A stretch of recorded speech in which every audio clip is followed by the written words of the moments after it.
Hello, students. Today we are going to start with Footprints Without Feet, chapter number 6, The Making of a Scientist by Robert W. Peterson. Now, something about the author.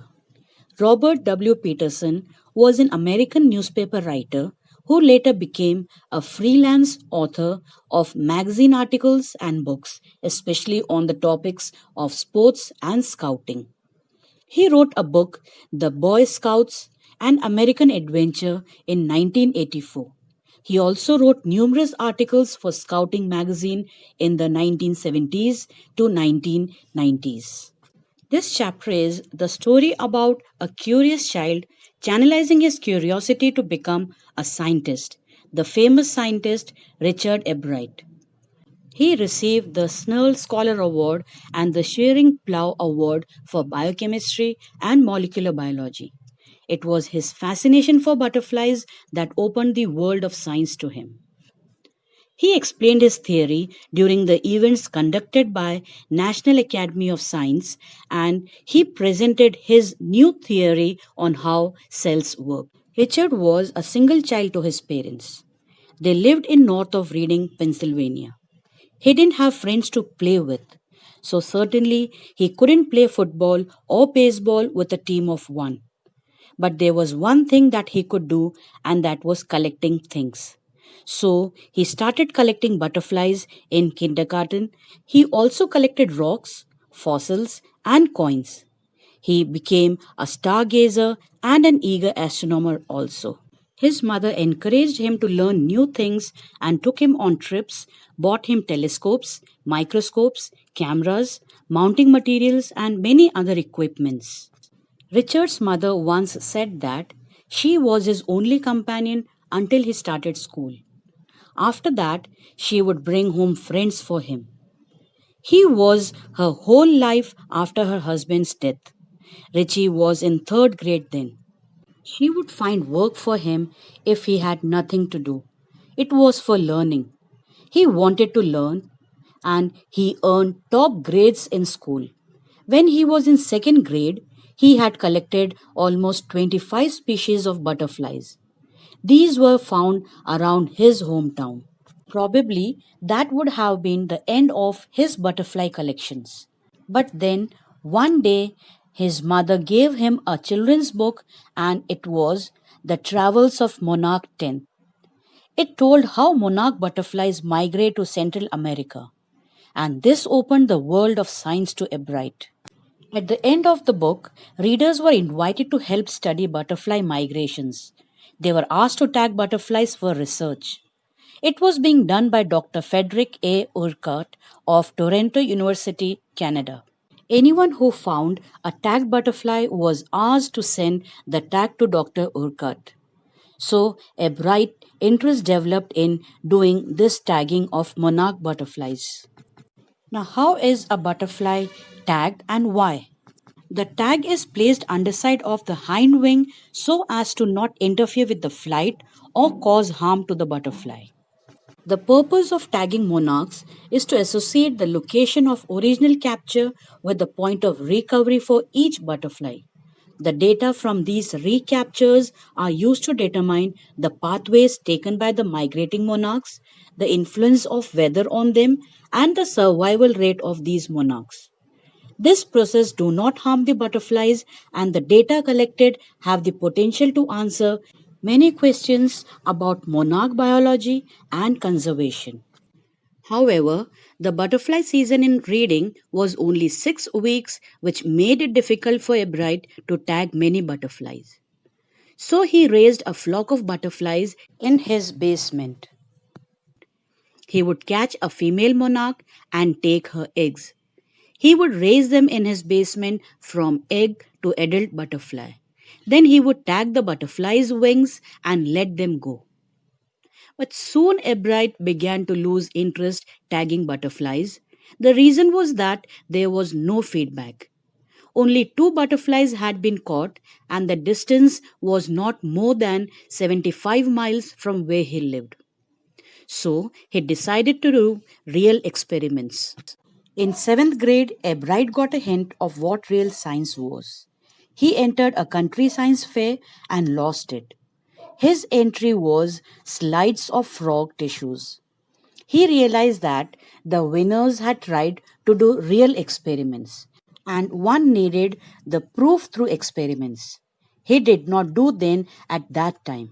It was merely a neat display. He learned later that to get success, things were to be through experiments. So he decided to do real experiment. The subject was the insect work that he had already been doing.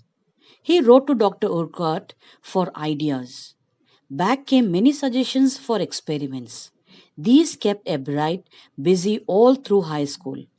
These also led him to prize projects in country and international science fairs. For his 8th grade project, Ebright tried to find the cause of a viral disease. It killed all monarch caterpillars. He thought the disease might be carried by a beetle. He tried raising caterpillars in the presence of beetles, but he didn't get any real results. But he showed his experiment and won. The next year, his science fair project was testing the theory. The theory was that viceroys look like monarchs because monarchs don't taste good to birds. So, the more they look alike, the less likely they are to become a bird's food. His project was to see if birds would eat monarchs. He found that a starling would not eat ordinary bird food. It would eat all the monarchs it would get. This project was placed first in the zoology division.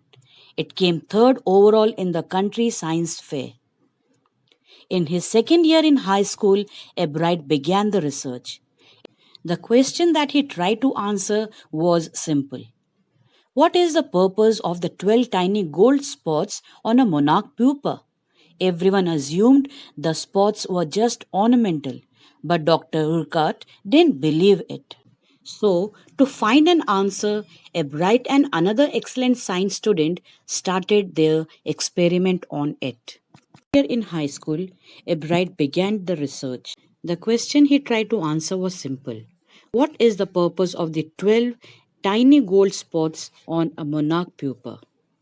Everyone assumed the spots were just ornamental. So, to find the answer, Ebright and another student built a device. It showed that the spots were producing a hormone necessary for the butterfly's full development. As a high school junior, Richard Ebright continued his advanced experiments on the monarch pupa. And in his senior year, he went a step further and he grew cells from a monarch's wing in a culture and showed that the cells would divide and develop into a normal butterfly wing scales only if they were fed the hormone from the gold spots. He did more work on the hormone from the gold spots. He went back to the laboratory of Department of Agriculture and used the laboratory's sophisticated instruments and was able to identify the hormone's chemical structure. And a year and a half later, during the junior year, Ebright got an idea for his new theory about cell life. It came while he was looking at X ray photos of the chemical structure of a hormone. He saw that the photos gave him something unique. It was the answer to one of biology's puzzle. It was how the cell can read the blueprint of its DNA. Ebright and his college roommate, James R. Wrong, worked all that night drawing pictures and constructing plastic models of molecules to show how it could happen.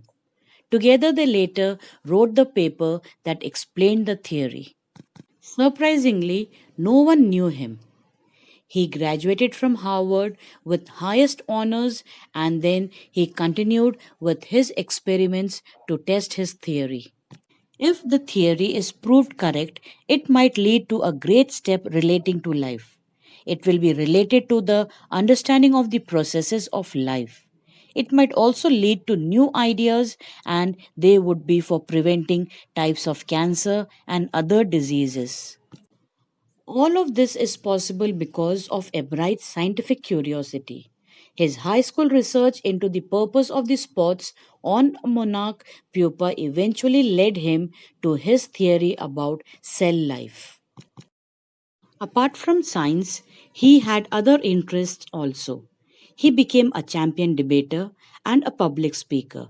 He also became a good canoeist and an all rounder outdoor person. He is also an expert photographer of nature and scientific exhibits. Ebright also found someone to admire. He was Richard A. Wehrer, his social science teacher. Ebright said about him that he opened his mind to new ideas. His magic words were start with a first rate mind, add curiosity, and mix in well to win for the right reasons. And Ebright had all these qualities.